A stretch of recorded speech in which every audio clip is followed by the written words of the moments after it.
Well, ladies and gentlemen, here we are again. I want to welcome you to another edition of When Ebenezer Talks.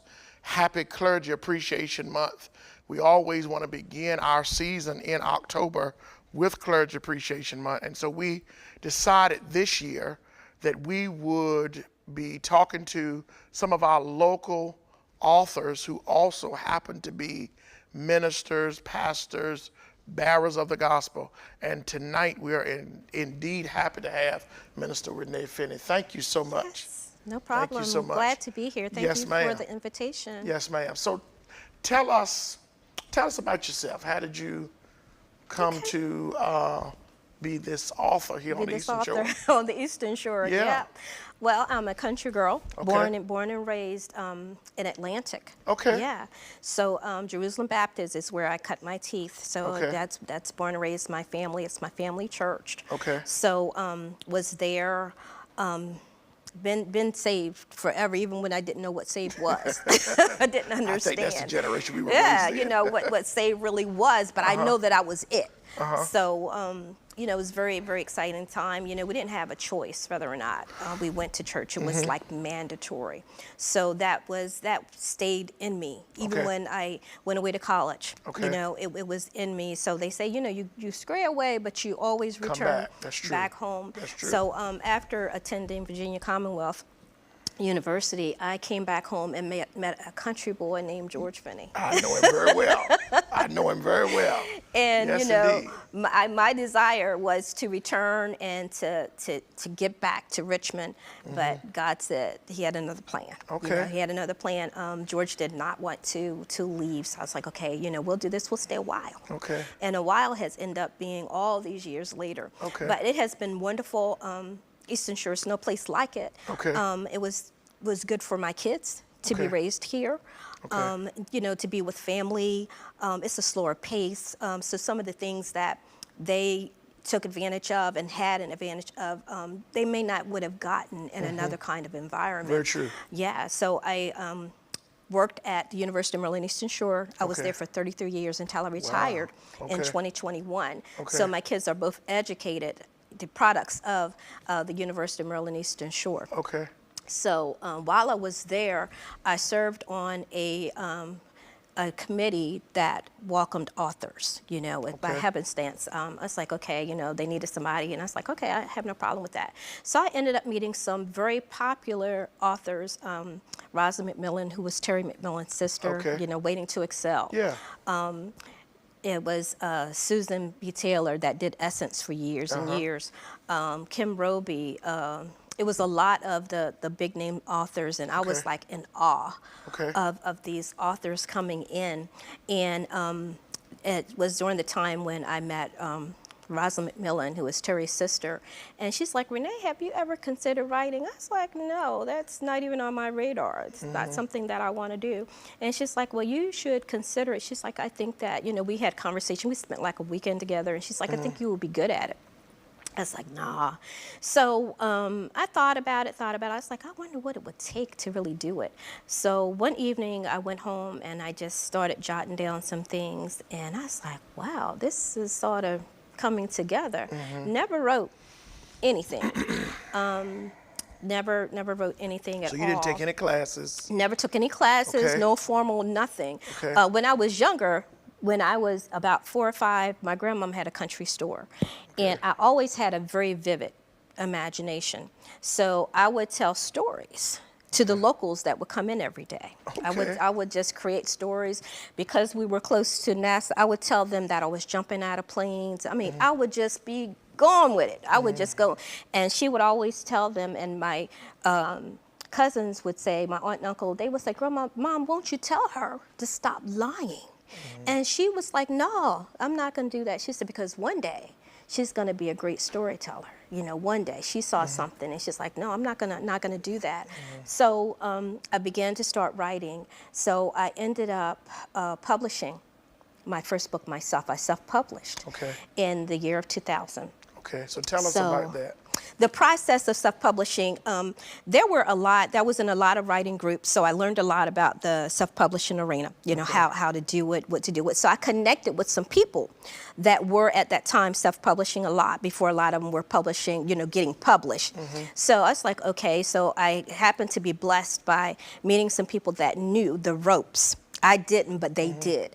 And they took me under their wing. And you know, a lot of times people don't take you under their wing because they don't want to really help anybody else. Right. But I was blessed to find some people, to meet some people that just took me under their wing. It's like, okay, we'll show you how the process goes, you know. And this was like, we don't want no money. We don't want anything. We just want to help you. We just want to pull you along. Okay. So that was a tremendous blessing to me. So as they pulled me along, I self-published my first book. I went to my family and I was like, this is what I want to do, you know, and they were, you know, I got some stares, you know. I got some like, you sure you've never written anything? This is foreign, you know. Went to George and initially he's like, okay, you know, he never questioned me. He didn't say, you know, what are you doing, Renee? Is this what you want to do? My mom, my dad, they were like, go for it. We believe in you. We know that you can do it. So 2 years later, I self-published. This was in 2000. So the thing about it was different here because it wasn't a lot of people doing it. That's true. At that time. Very true. There was nobody I could say that I could go to locally and say, hey, am I doing this right? Yes. How do I get in this store? How do I get in this market? And Amazon, things like that, it was going, but it was still relatively new. Yeah. Barnes and Noble, so I had no clue. So there was nobody really doing it that I could go to. So I was like, gosh, that was even harder. But like I said, I had people. You know, I had people, I made connections. So when I published my first book, self-published, we took the money. We went out on a limb, and I was like, okay, we're going to print on demand. So I think my first shipment was 250 books. Okay. So I was like, let's start here. At the university, it was good because I had people that I knew, and it's like, it's like, oh, we're going to buy a book, we're going to buy a book. In a month, I had sold those, a little less than a month. Okay. So next shipment. So I was like, okay. So that went well. Before I knew it, I was up to like my fourth shipment, and the year was not up because I was everywhere I could get.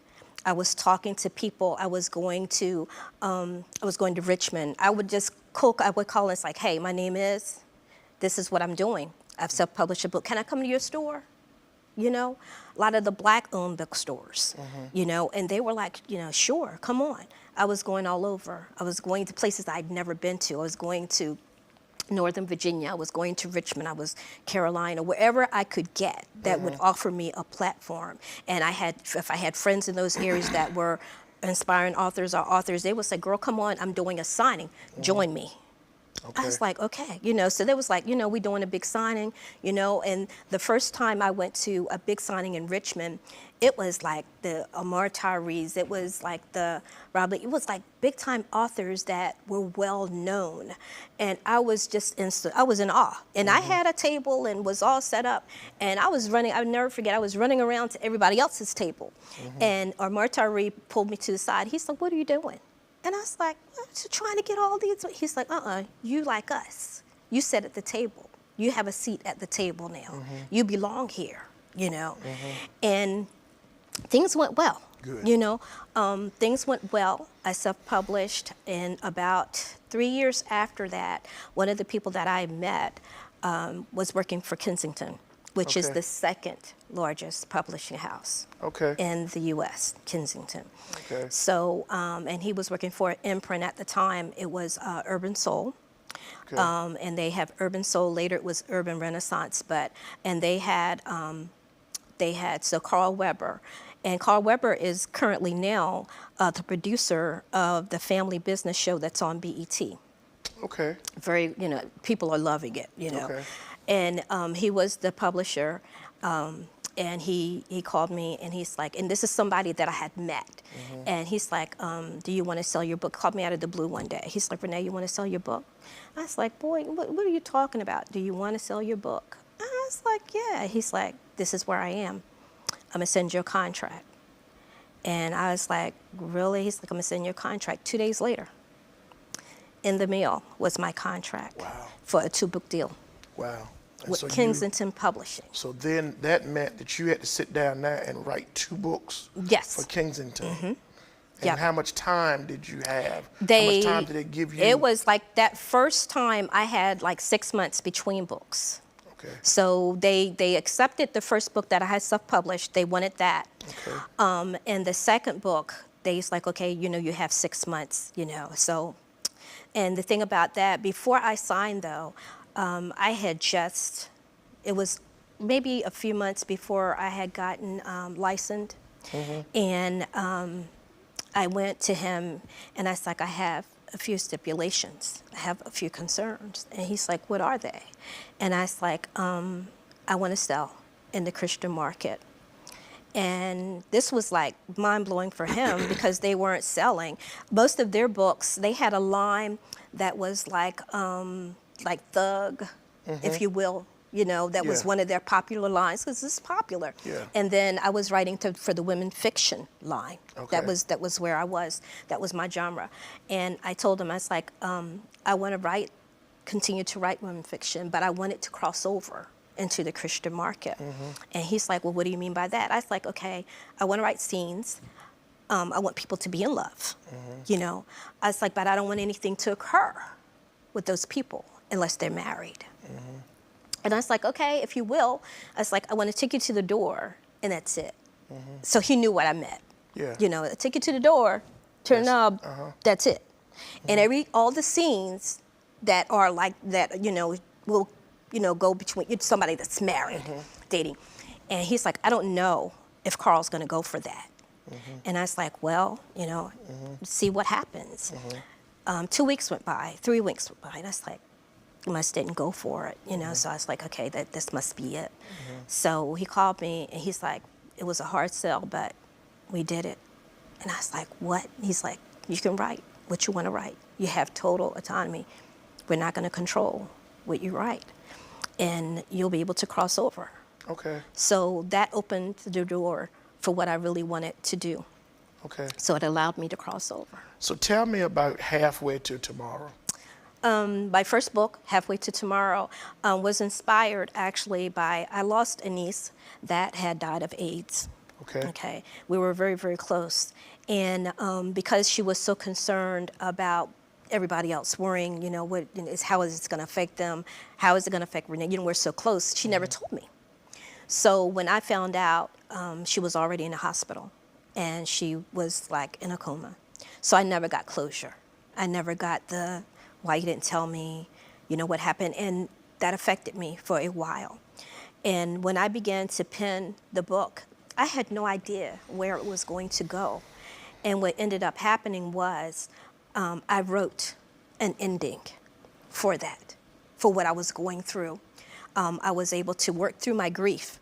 And in working through my grief, it produced a book that became a best-selling book.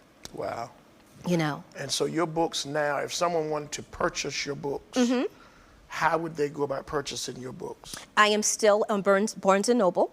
I'm still on Amazon. Most of my books are out of print because I wrote my last book, I think in 2010, 2011, and I stepped back. I didn't take a break intentionally. I had a mini stroke in 2013. Okay. I lost my ability to speak. I lost some of the use of my right side. Okay. It took me about 8 months to regain those things back, but I regained it all back. 2015, I suffered another mini stroke. Okay. Same thing, but this time my mobility was affected a little bit more. Again, God is faithful. I regained it all back. The lesson I learned was in those times, I was doing so many things, Pastor. I was writing, I was working, I was in school full time, I was taking care of my son, my daughter, my husband, my mother, my father, checking on everybody, keeping everything together. I was in full speed ahead. And I believe that I hit a brick wall. And God allowed me to hit a brick wall. So I could see that I was really doing too much, and for fear it would have been worse. probably if I had not gotten those knock on the doors, it's like, hey, you need to pull it to the rear. I love to hear you say that, because I'm learning as I get older to work at my own pace. Exactly. And so if it's a day that I don't feel like doing anything, it's a day that I just relax, and I don't go in the office, I don't go on the farm, I don't do anything. I just relax and take care. I mean, those days are few and far between. Yeah. But I take them when I Exactly. feel the need to do so. You are phenomenal to come from the Eastern Shore and to be able to write. And I wanted to interview you because I read your story, I followed you on social media, and I wanted our audience to hear your story, that we have a young lady on the Eastern Shore who's African American, and I say that because this is my show. Right. And her books have been sold Yes.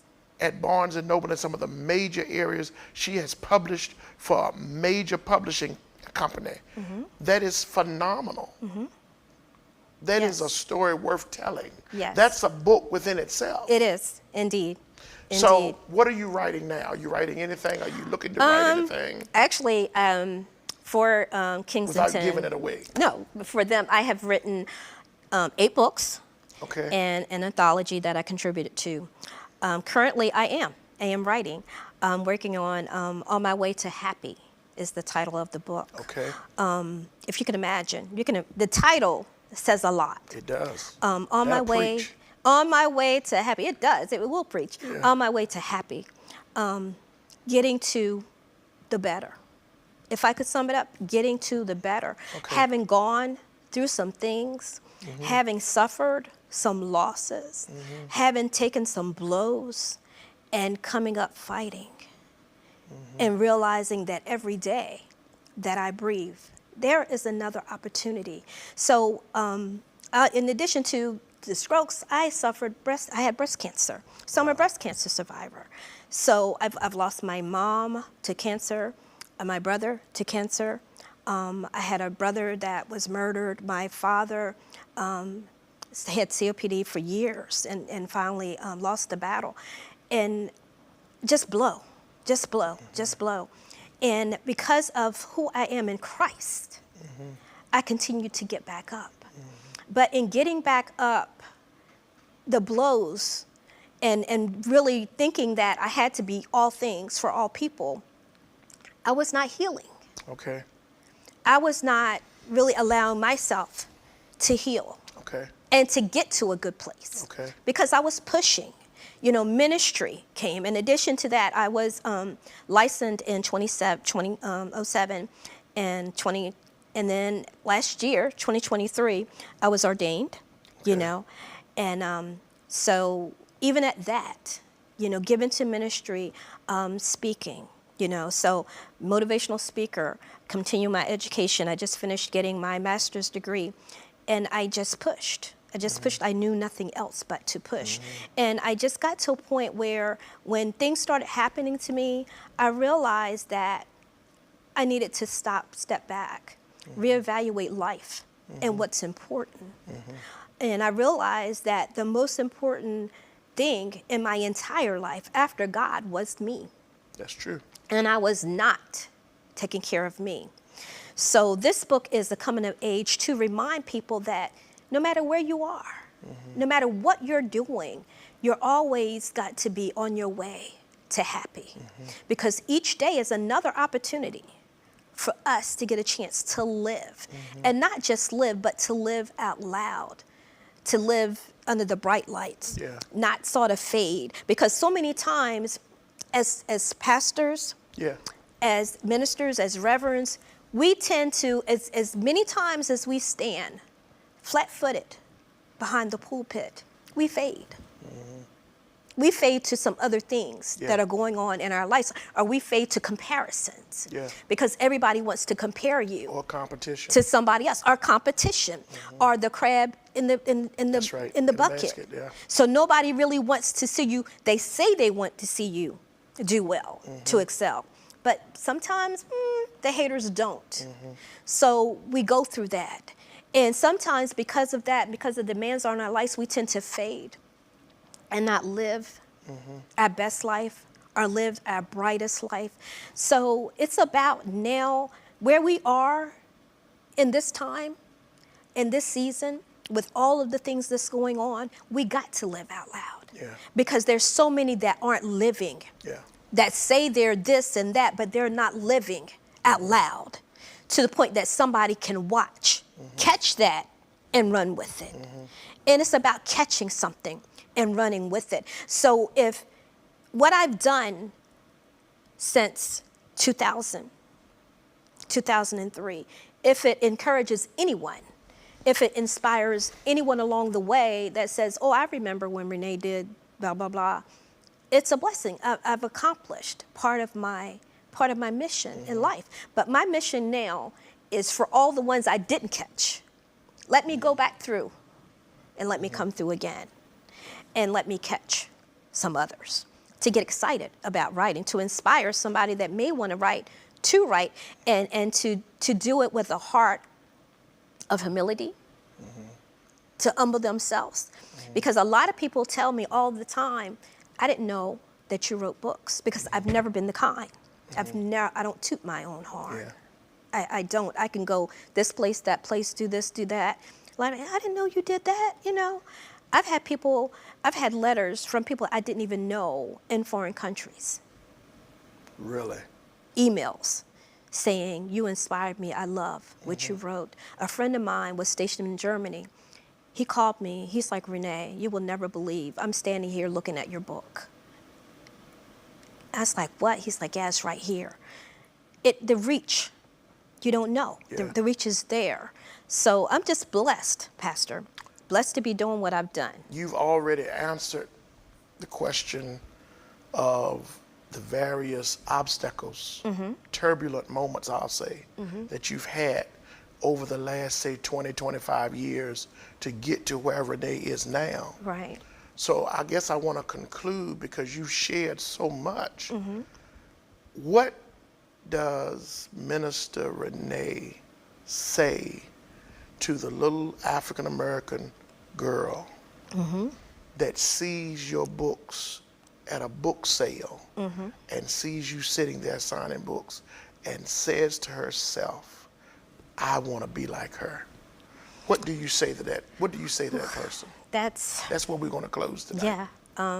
I would say that it's possible that supernatural, unusual things can happen every day. I would tell her to walk by faith and not by sight, because it's not always what you see. It's about what God instills, and to believe that dreams do come true. They came true for me, and that you're not invisible. You know, you can achieve those impossible things, and you can climb mountains that people dare you not to climb. So don't be afraid to climb, because in climbing, guess what? When you climb, you can soar, because you're that much higher above everything. And it's that place of being above that you realize that I'm that much closer to whatever it is I want to do. So that's what I would tell a dream, baby. Dream. And don't be afraid to soar. Yeah. Well, there you have it, ladies and gentlemen. Minister Renee, thank you so much. Thank you, for being Pastor, with for us, having sharing me. some of your story with us. Yes. We look forward to seeing so many other projects come through the voice and the spirit that God has instilled in you. Ladies and gentlemen, thank you so much. We'll be back again next week with another inspiring author who happens to be a minister, bearer of the gospel. Until then, I'm Palmer Bunting. I'm the host of When Ebenezer Talks. Have a wonderful evening. God bless you.